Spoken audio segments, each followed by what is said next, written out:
Caucasia is majorly referred to as a trinity of countries of Azerbaijan, Armenia, and Georgia, with a bit of southern Russia thrown in. For the longest time, I was eyeing this region in a bid to ride the whole world, a few countries at a time, ever since doing a road trip in my first country of India in 2006 and my first out of India country, that was Australia, in 2007. Since then, I have done a total of 66 countries on various super machines, with Georgia and Armenia being my latest. It is mildly irritating that the USA state of Georgia crops up more than the country itself, if you do not specify it explicitly. I guess that is what marketing does. Just be aware of this fact to save a bit of time and embarrassment should you book your hotels and flight or even research roads to ride. Most of the countries that I've done so far have been on large capacity motorcycles, but since 2019 that has been changing a bit, especially when the manufacturing and buying power has been shifting towards the Indian market. Not only mid-segment 400cc motorcycles are more relatable, but it is a matter of pride to be able to ride an Indian-made motorcycle out of the home turf.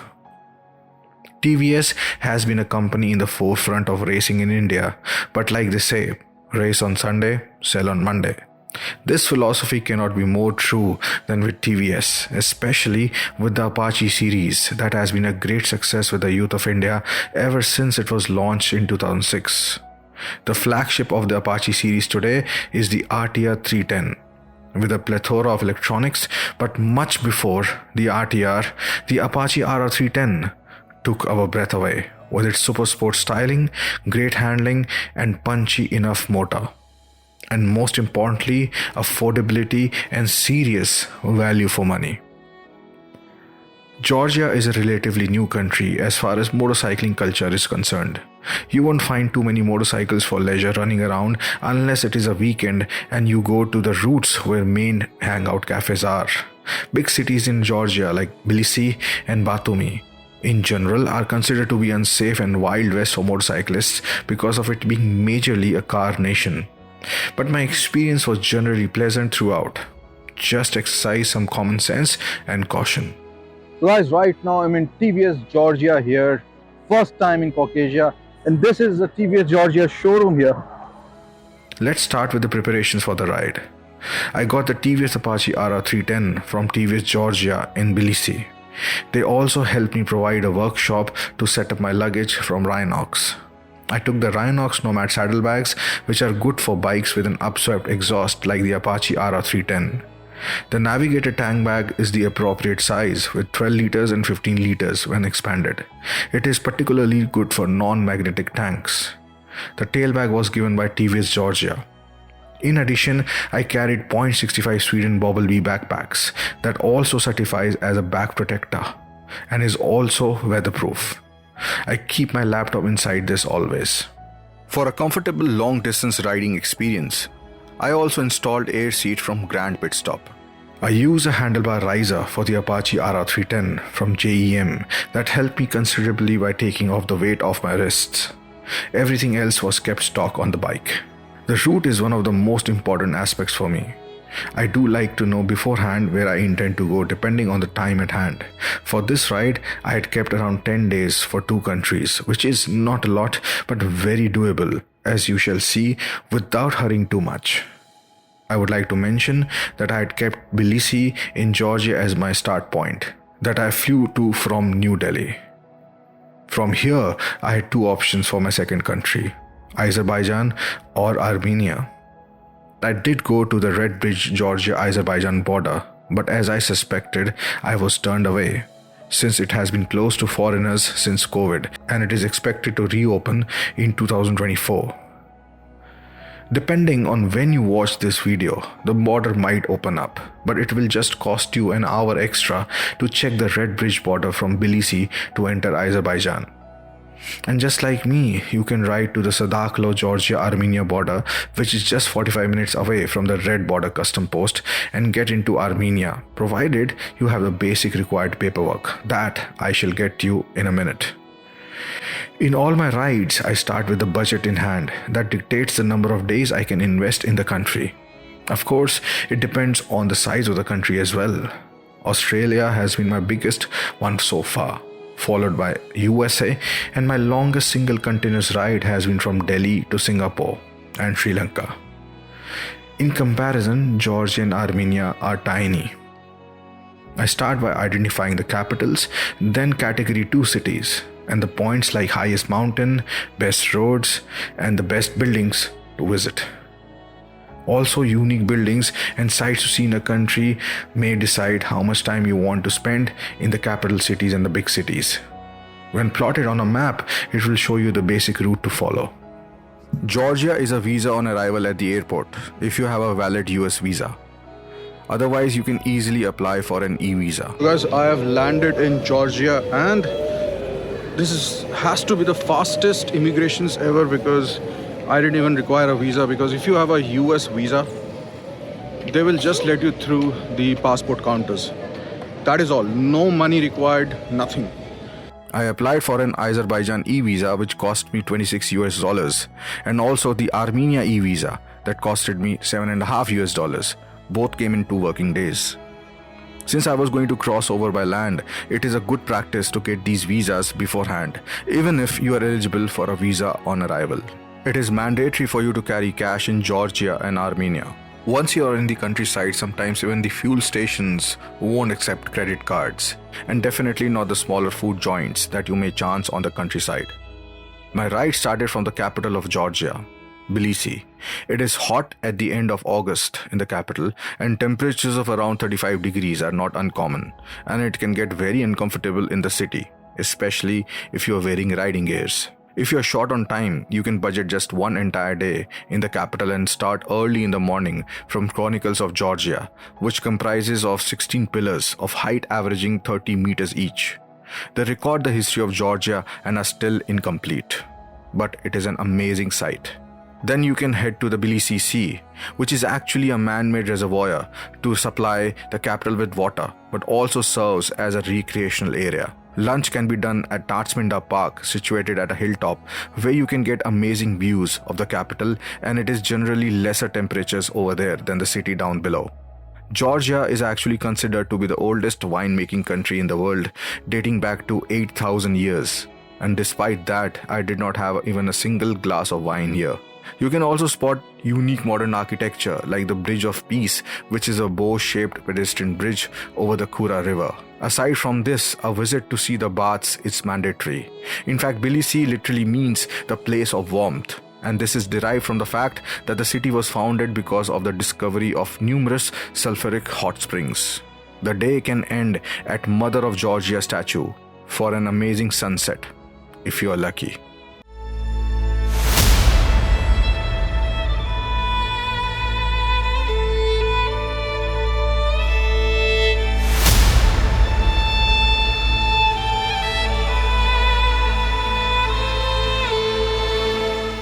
The next day saw me ride to the Georgia-Azerbaijan border, from where I had to redirect myself due to denial of entry, as you already saw.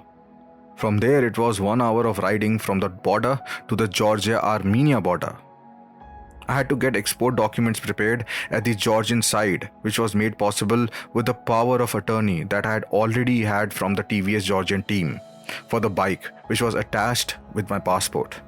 After that, I emigrated and crossed over briefly to the no man's land, to the Armenian immigration, where they checked my bike documents, my passport, and the e-visa. Overall, the process took around 1 hour and a few dollars. After crossing over the Armenia side, you have to immediately get insurance for the bike that costs a few US dollars to be eligible to ride in Armenia. Here, I also got a local SIM card, but I always get international roaming on my Indian SIM card that works in most countries. From the border, I rode the Apache RR310 down south into Armenia until the third largest city of Armenia, Vanadzor, before ending the day in Dilijan, which is also referred to as the Armenian Switzerland.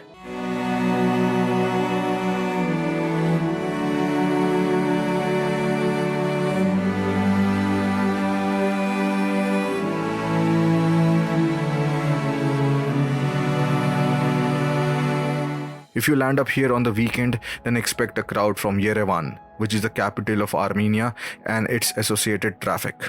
There are a lot of forests around here as part of the Dilijan National Park. I also visited the 13th century Hagartsin Monastery near Dilijan the next day.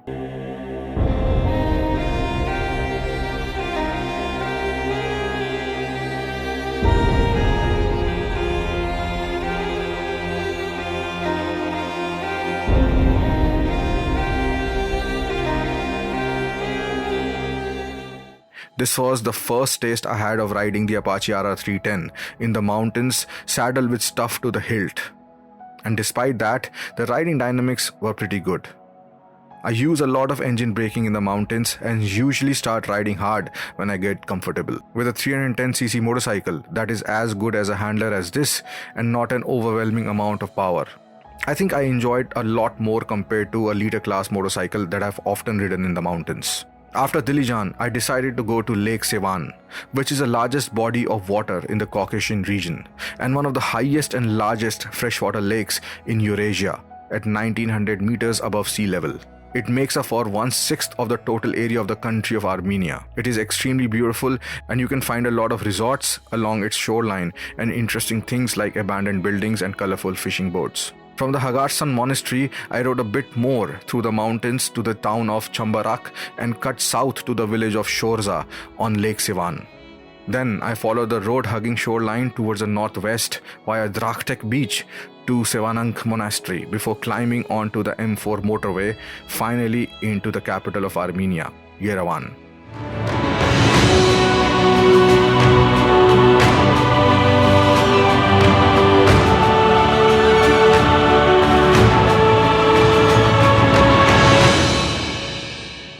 The capital city of Yerevan is one of the oldest continuously inhabited cities in the world. It has a long and rich history. However, you won't find yourself overwhelmed when trying to cover it in a day like I did. Of course, you can spend a lot of time visiting a lot of nooks and crannies, but if you have just one day, then this is where I went. But before that, let's talk about hotels. As always, I call up to ask if there is a secure parking spot for a motorcycle and then proceed to booking it.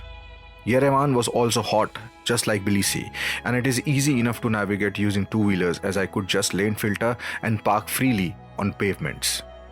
I went to the Cafesician Center for Arts, which has a lot of street art with a giant cascade of 572 stairs ascending over 300 meters. It is a place where people just hang out in general as well. This was followed by Republic Square and the Armenian National Opera. You can also explore a bit of Swan Lake that has some sculptures. After this, I did a ride through the ultra-narrow lanes of the Kond graffiti area in the Kond Historic District, which is the oldest place in Yerevan and dotted with murals. It is surreal to ride through it. Try not to take a heavy motorcycle or a bike with panniers through this. After lunch, evening is the time where you definitely would want to be at the Mother Armenia Monument in Victory Park. It has some military vehicles that you can take a motorcycle up to and shoot photos. It is also a little elevated than the rest of the city, so you can get a great view, especially at sunset. It is a great place to be and end your day in Yerevan. Next day, the ride from Yerevan to Gyumri had various landscapes. You can start from Yerevan towards the Garni Gorge, where you will get some amazing views and hairpin bends.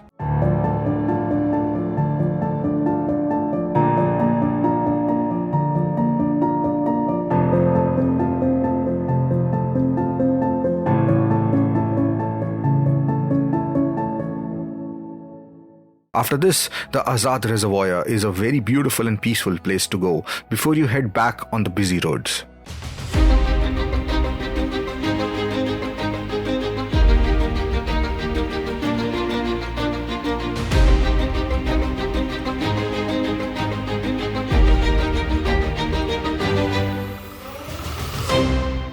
You can also see Mount Ararat on the way on a clear day. It is the tallest peak in Turkey and in the Armenian highlands, 16,000 feet above sea level, and is also visible from Yerevan on a clear day. This is a sacred mountain to even Armenians, even though technically it is in Turkey. After Azaz Reservoir, you can visit Exmiatsin Cathedral, which was built in the early 4th century and is the first cathedral in the world. A special mention must be made about the fact that Armenia was the first country in the world to adopt Christianity as a state religion in 301 AD. The M1 motorway is under construction in some places, but later on it gives way to some fantastic tarmac that can rival some of the best constructed roads in the world. I went full gas on this for many kilometers and with very less traffic.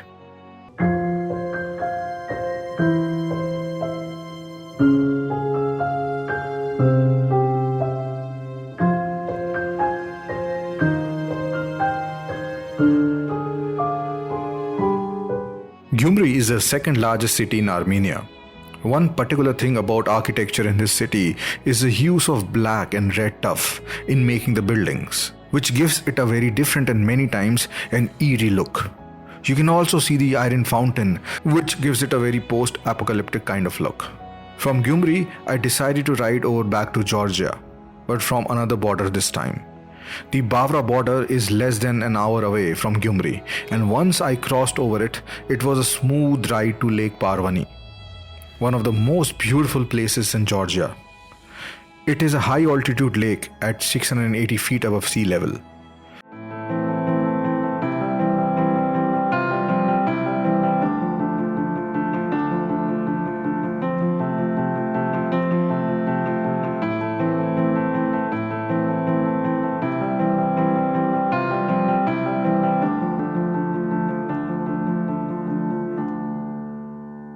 After riding around here a bit, I traced it back to the village of Ninotsminda and rode on the E691 road. The E691 road is beautiful and it runs parallel to the Parvani river a lot of times. I also saw the Khersvisi fortress, which is a very beautiful and intriguingly perched on top of a hill at the confluence of two rivers, Parvani river and the Kura river. Interestingly, the Kura river flows all the way to Tbilisi and through the center of the capital city as well.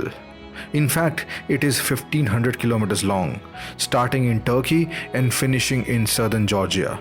Akalsikhe, a small town that came across as just the right kind of touristy with its sinuous roads and surrounding highlands. The Akalsikhe or the Rabati Castle is very beautiful, especially at sunset. There are a lot of cafes and restaurants that you can enjoy here as well. After Akalsikhe, I started riding towards Batumi, which is the second largest city in Georgia. It is also referred to as the Las Vegas of the Black Sea. The ride day from Akalsikhe to Batumi was one of the most horrible in my entire riding life. There was an unbelievable amount of car traffic, and only cars, coupled with a lot of under construction roads, single carriageways, and heat. A true hell for any motorcyclist. But since I was on a two-wheeler, I was able to filter, ride on the shoulders, something that the cars were not able to do. I could not believe that so much traffic could exist in a country like Georgia. But then, after knowing that Batumi is a party city, it all made sense over a weekend. But this much traffic throughout my ride was unexpected and unbelievable.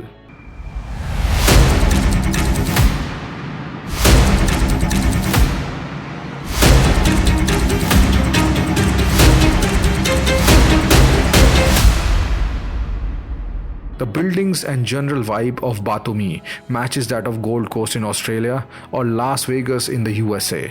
However, it is an important slice of Georgia, and if you want to get some cool urban shots and just hang around, this is a place for you. Moreover, it sort of comes on the way to the Svaneti region of Georgia, which is absolutely beautiful and a far cry from the hustle and bustle of Batumi. Batumi to Mestia is 260 kilometers and is a delight to ride through. Mestia is a small town located in the Svaneti mountain region and is also an important tourism center, especially for mountaineering. The road to Mestia is also very beautiful and you will find a lot of amazing landscapes and interesting things like a wooden bridge over the Patara Anguri river. If you are my type of person that enjoys extreme solitude and isolation, then this day is for you. From Mestia, I rode to the village of Ushguli, which is the highest continuously inhabited village in Europe and Caucasia. Mestia to Ushguli is only 46 kilometers, but it will take you around 1.5 hours thanks to the terrain and if it is not raining. especially if you're on a road bike. But that is the beauty of this place. The roads are bad in technical terms, but that is how we enjoy it in these regions. It adds to the isolation and the inaccessibility of this region. Uzhguli is located at 6,900 feet and around 200 people live here. It is completely cut off from the rest of the world for 6 months in a year due to snow. It is famous for its watchtowers that were made between the 9th and 12th centuries. Interestingly, the very towers that were built to ward off the visitors are the main attraction. The place has a surreal feel to it, almost supernatural. The road from Uzhguli to the town of Amra Lauri is 150 kilometers, but it will take you around 4 hours.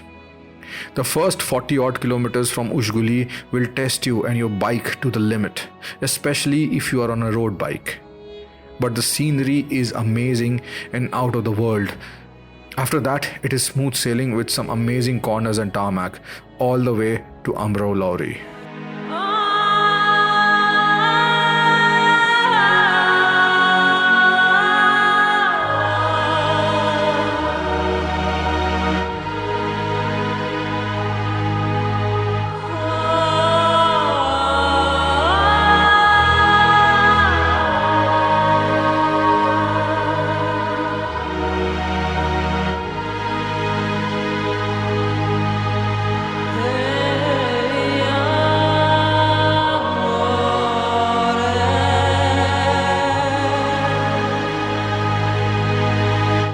My last leg of the Caucasia ride involved me riding from Amra Lauri to Stepantsminda and then to Gergeti Trinity Church, which is very near the Russian border.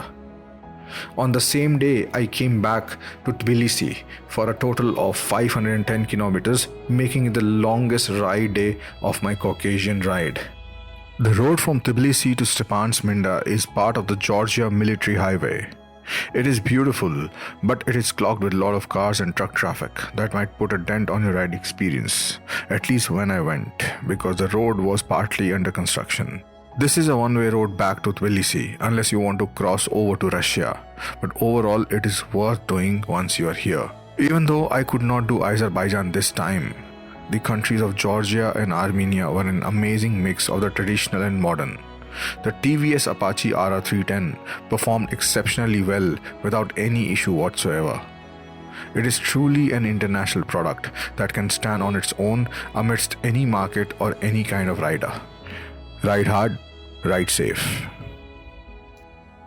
So here is a ready reckoner of the route that I took in Caucasia. I took a flight from New Delhi to Tbilisi, the capital of Georgia, and then picked up my TVS Apache RR310 motorcycle from TVS Georgia, and then explored a bit of the capital before finally heading out towards the Georgia-Azerbaijan border at the Red Bridge Azeri custom post, where I was turned away since the border was not open for foreigners. The Georgia-Armenia border at Sadaglo was open and was just an hour away. From there, I entered into Armenia, my 66th country. I headed towards the picturesque hill town of Dilijan via Vanadzor. Next day, I went to Draktek beach on Lake Sivan via the small town of Chambarak. After riding a bit along the coastline, I headed towards the capital of Armenia, Yerevan, where I spent a day. From Yerevan, I headed to the Garni Gorge and the Azat Reservoir before visiting the world's first cathedral. From there, I rode to Gyumri, my last city in Armenia. The next day, I rode over from the Bavra border and back into Georgia to the beautiful Parvani Lake before ending my day in the town of Akalsike. Next day saw me riding through to the second largest city in Georgia, Batumi. After a day in Batumi, I rode to the beautiful town nestled in the Caucasian mountains, Mestia. From here, I rode to the highest continuously inhabited village in Europe, Uzhguli, before coming back down into the plains to the city of Amra Lauri. From there, I rode back towards Tbilisi via the town of Gori. From Tbilisi, I rode on to the Georgia Military Highway, almost till the Russia border, and saw an amazing church nestled atop of a hill called Gergeti Trinity Church in the village of Stepantsminda at an elevation of 7,120 feet. From here, it was a ride back to Tbilisi to end this fantastic ride.